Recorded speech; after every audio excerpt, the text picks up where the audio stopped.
Primeiro, eu gostaria de agradecer ao Movimento para a Cultura de Doação pelo convite. Eu acho que esse movimento é muito importante na produção, né, de conhecimento, de debate no campo, de pensar outras diretrizes, de pensar como que a gente consegue construir inovação social para o campo, né? Então, eu gostaria de me apresentar, eu sou Gelson Henrique, para além do quadro técnico, profissional, eu sou um jovem preto de Campo Grande, zona oeste do Rio de Janeiro, que fica cerca de 2 horas e meia do centro do Rio. Eu tenho como principal inspiração, né, e aspiração de como que a gente consegue fazer produções e transformações de sociedade a partir das periferias e das favelas, porque a gente entende que essa é a grande chave, né? Porque processos políticos como um todo, no Brasil ele já vem tendo mudanças, obviamente, mas só que a gente sabe ainda que as periferias, a população negra, as mulheres indígenas, a população LGBTQIA+, e toda a diversidade e pluralidade que existe no país não está contemplada nas esferas de tomada de decisão. Então, eu trabalho todos os dias para pensar como que a gente remaneja os espaços de tomada de decisão. Frente a isso, eu cofundei a Iniciativa Pipa, junto com Raul Santiago, Marcele Decoté e Ana Clara Telles, percebendo que o financiamento de organizações do terceiro setor no país é uma disputa de poder também, e que é uma disputa que precisa estar sendo pautada e feita também pelos olhares das periferias, pensando como que a gente consegue construir novas agendas, novos arranjos e métodos e formas de alocar recursos no país para ampliar a participação, né, para ampliar a transformação do país. Então, eu vou explicar um pouco, começar a explicar o que é a PIPA institucionalmente, nossos eixos estratégicos, o que nós estamos fazendo, para daí trazer algumas reflexões, tudo bem? Se eu estiver falando muito rápido, é porque eu vivo na correria, então me chamem para, de novo, vai mais devagar, por favor. Então, novamente, obrigado por vocês estarem aqui, estarem dispostos a construir, pensar sobre novas perspectivas para a filantropia e para o investimento social privado. A iniciativa PIPA é uma iniciativa que tem como principal objetivo contribuir para a democratização do investimento social privado e filantrópico no país para organizações de bases periféricas. E quando a gente fala em periferias, nós falamos de periferias urbanas e rurais. A gente entende que só as favelas, por exemplo, aqui no Sudeste, dão conta de toda a pluralidade de potência que existe no Brasil.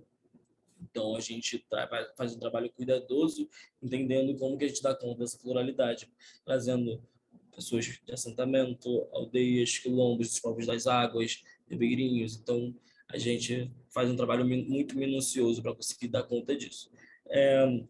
A gente, com esse objetivo, nós nascemos em 2019. Mas a gente só começa a se posicionar no campo, fazer articulações institucionais a partir de maio desse ano. Gelson, por que vocês fazem isso? Vocês existem desde 2019. Um simples ponto.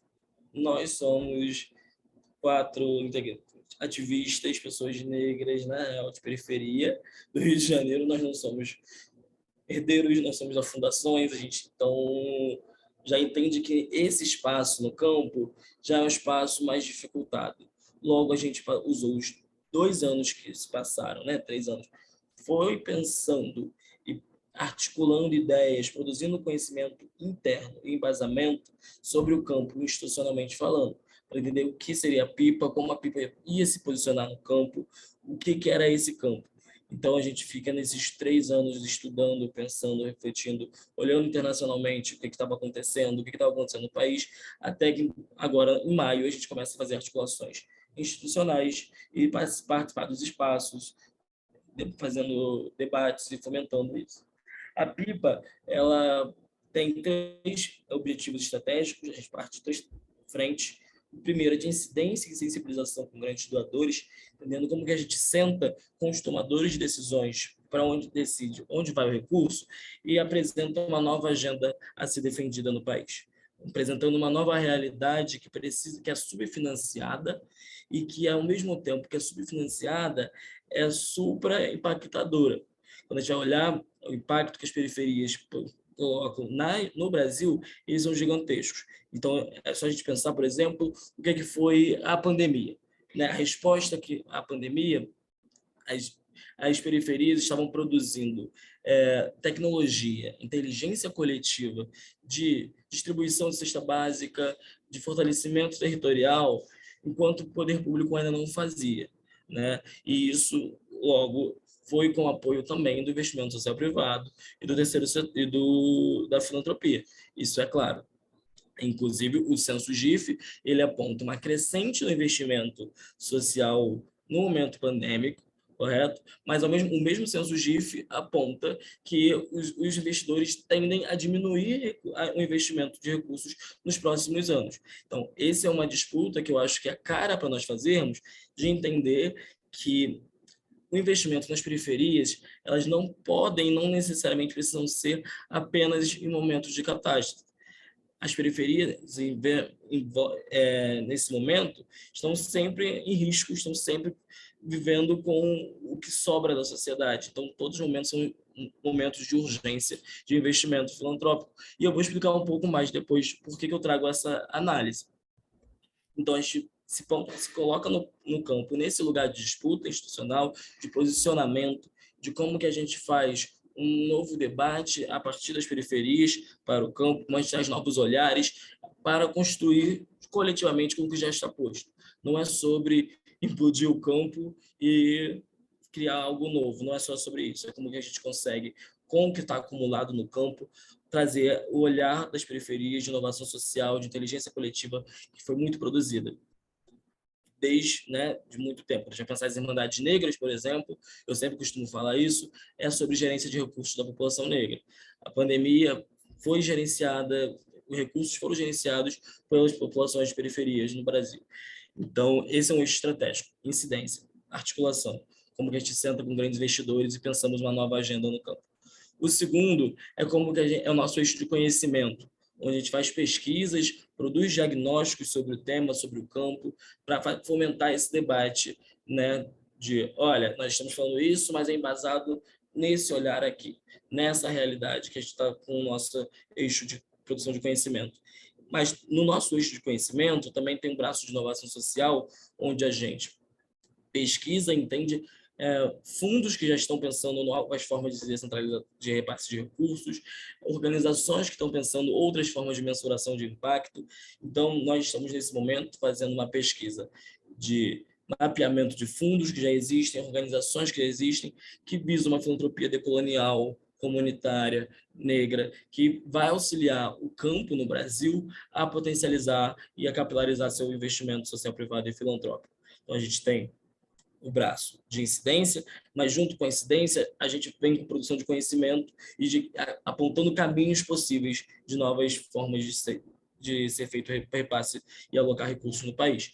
Nosso terceiro objetivo estratégico é a partir de formação com organizações de bases periféricas, que é mais para o curto, médio prazo. Né? Como que a gente consegue olhar para organizações de bases periféricas e falar, é assim que se capta recursos, tais metodologias são essas, assim que faz gerência de pessoas, assim que faz gestão de stakeholders, né, de parceiros, como que a gente consegue capacitar essas organizações nesse lugar, né? Porque enquanto a gente não faz uma transformação de agenda nacional, né, e global, porque a gente tem muito do investimento, ele não vem do Brasil, ele vem de fora, a gente também capacita organizações para isso. Então, por exemplo, a Lilian Andara, do Fundo Aguebara, é uma grande parceira nossa nessa linha de pesquisa institucional, gostaria de saudar ela. André Simplício, também, que é uma grande captadora de recursos, que está hoje no Fundo Elas. Então, tem toda uma organizações da gente sentando e pensando novas formas de repasse de recursos no país. Então, esse é o nosso terceiro eixo estratégico. Para além disso, a formação, a gente já viu algumas organizações fazendo. Né? Quando a gente, por exemplo, olhar para o campo, o Brasil Foundation também já fez muitas formações. A gente senta com a Rebeca, com a Patrícia, tudo mais, umas pessoas do campo, que apontam para a gente Isso já foi feito. Só que o que não foi feito ainda, de como que esse braço de formação de educação para organizações é uma formação crítica. Eu posso ter todas as técnicas de captação de recursos, tendo o PPT mais bonito, o cronograma mais bonito e mais amarrado, orçamento feito na unha, que se eu não tiver uma pessoa com que tenha o investimento para aplicar, eu não vou conseguir aplicar essas técnicas. Então, é como que a gente, que por ser pessoas negras, de periferias, que não têm acesso a essa rede, porque filantropia e investimento social privado tem muito a ver com rede. Então, a gente também vem para disputar essa rede, esses espaços, e para pautar isso. Porque quando a gente olhar para a sociedade, para a construção histórica do país, quem tem acesso a essas redes? Não são as pessoas que estão nas periferias. E isso já posiciona a gente num outro lugar, né? Nesse lugar de captação de recursos. Porque vai colocar esse operador da filantropia, ele vai confiar em pessoas com quem ele já tem intimidade, que já conhece o trabalho. Se as periferias não estão nesses espaços, logo ele não vai conhecer esse trabalho das periferias e logo não vai investir nelas. Então a PIBA também vem para isso, para construir um outro olhar sobre confiança, sobre produção de confiança, né? De como que a gente extrapola a confiança para além das nossas redes e como que a gente faz isso com metodologias e estratégias funcionais. Então, esses são nossos 3 objetivos estratégicos, né, nossos eixos de trabalho. Então, incidência, formação e produção de conhecimento. A gente constrói, né, com um outro olhar, o campo que está posto. Tem mais 10 minutos, né, gente? Vamos lá. O campo que está posto, acrescentando e somando com quem já está no caminho há mais tempo que a gente. Também. A gente entende isso. Mas a gente entende que nós também temos um saber, uma tecnologia, um olhar, um conhecimento que ainda não tem no campo. Que existe esse gap de como que organizações bases periféricas negras acessam recursos, mensuram o impacto de outra maneira.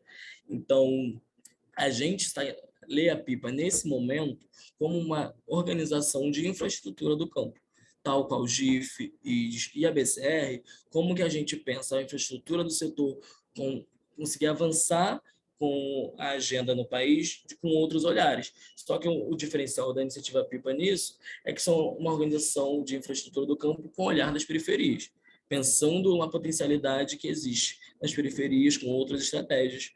E é isso. Então, a gente aciona isso. A articulação de redes, então isso que nós estamos fazendo, essa construção com a MCD é um exemplo disso. A gente conversa com a Rede Como A, muito com a Graça, que é a nossa parceira desde sempre. A gente também aciona organizações internacionais, nós faz articulação internacional, a gente senta com o North Star Funding, senta com o Community Scientific Fundraising, a gente senta com o Brasil Foundation, a gente senta com essas outras organizações para pautar como que isso se aplicaria no Brasil. Então, um exemplo disso, agora no final de novembro, na última semana de novembro, nós iremos a Nova York encontrar com algumas organizações, né? Pensar como que tá, o que está sendo produzido lá, como que a gente consegue se conectar, pensando um debate para uma outra filantropia, para um outro investimento social privado. Então, inclusive, já deixo aqui já coloco uma deixa, se tiverem parceiros estratégicos em Nova York, que seja interessante nós estarmos conversando, eu aceito indicações de agenda, que ainda tem alguns espaços. Então, é como que a gente consegue olhar para esse espaço do Brasil como um todo com outras potencialidades. Como a gente olha para essas organizações para além de beneficiários. Não somos apenas beneficiários, nós somos organizações parceiras para a transformação social do país. Então, por exemplo, eu vou usar uma análise que eu estou trazendo há pouco, a partir desse momento de eleição, que está acirrado. A gente sabe que existe hoje um candidato que olha para as periferias e para as favelas e falam que ali só tem bandido. Então, para mim, não existe neutralidade nesse sentido quando a gente está falando de territórios de população negra. Então, e um outro candidato que é frente a esse, o melhor, né, quadro para as periferias e no campo democrático. Então, vou usar, a partir dessa análise, um olhar. Por exemplo, alguém aqui é do Rio? Ninguém do Rio, né? Então, vocês já ouviram falar no Complexo do Alemão, provavelmente, Complexo da Maré, devem ter escutado também, Rede da Maré, Observatório das Favelas, o Alemão tem Papo Reto, Voz das Comunidades. Quando a gente vai olhar para o quadro da eleição do primeiro turno desse ano, a gente percebe que Lula vence no Complexo do Alemão e no Complexo da Maré. Entendendo que hoje o Lula é o quadro de fortalecimento democrático, no caso, para manter uma democracia no país, a gente entende que esses territórios eles foram importantes para a conjuntura nacional, né? Para a disputa eleitoral de uma malha social que tenha direitos assegurados, que tenham outras perspectivas para as populações mais pobres. Então, a gente olha para esses territórios, então Alemão e Maré, quão fortes eles são quando a gente vai falar de investimento. Quando a gente vai olhar para uma rede da Maré fortalecida institucionalmente, para um coletivo Papo Reto fortalecido institucionalmente, e o investimento social privado e filantrópico tem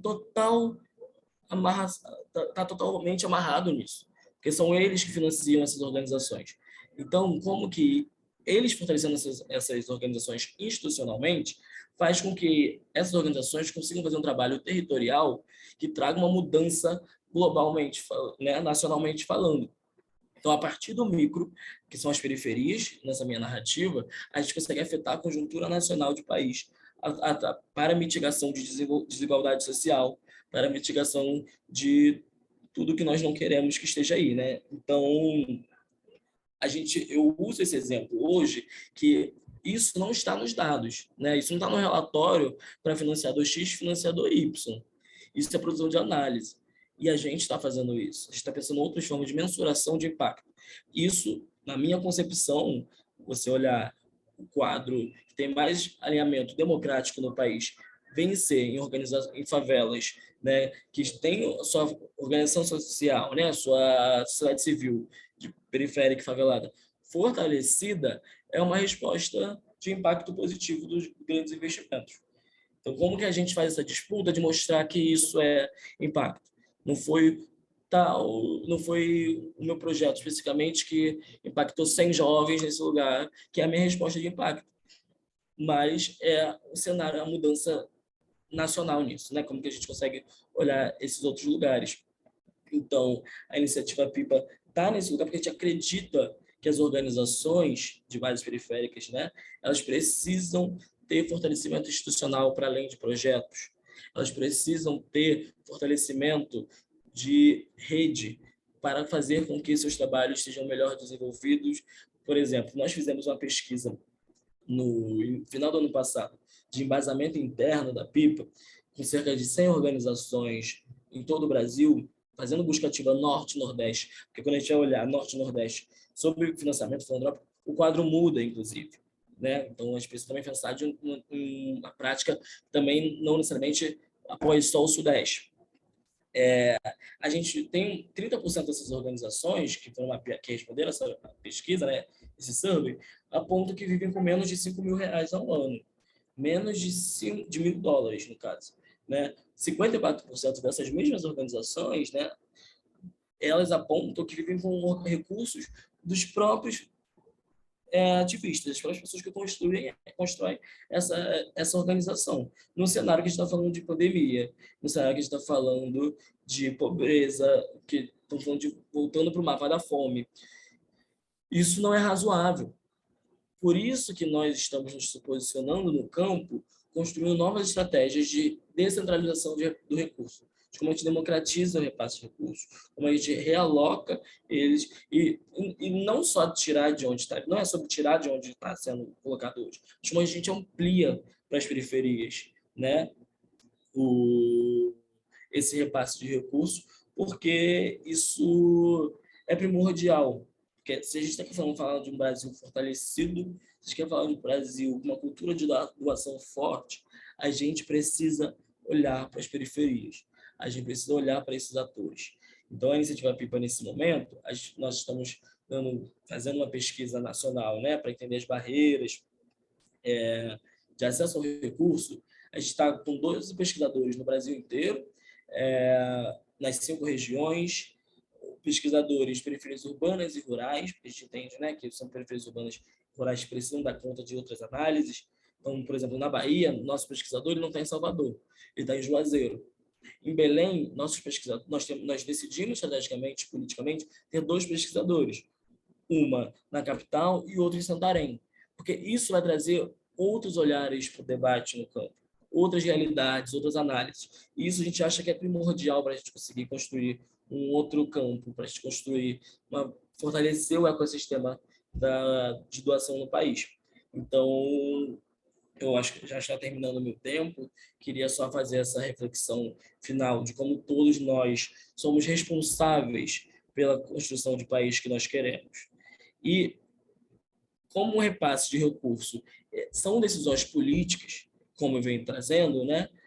Eu vou aportar recurso onde eu conheço, a quem eu acredito. Então, isso precisa ser disputado para uma nova realidade brasileira. Então, eu estou aqui para a construção, troca contatos, que a gente pensar para fazer mais coisas, pensando mais realidades. E eu queria terminar lendo o manifesto da PIPA, que eu acho que isso vai trazer a mensagem institucional que nós somos, mas para além da institucionalidade. Para além de dados, somos vidas, né?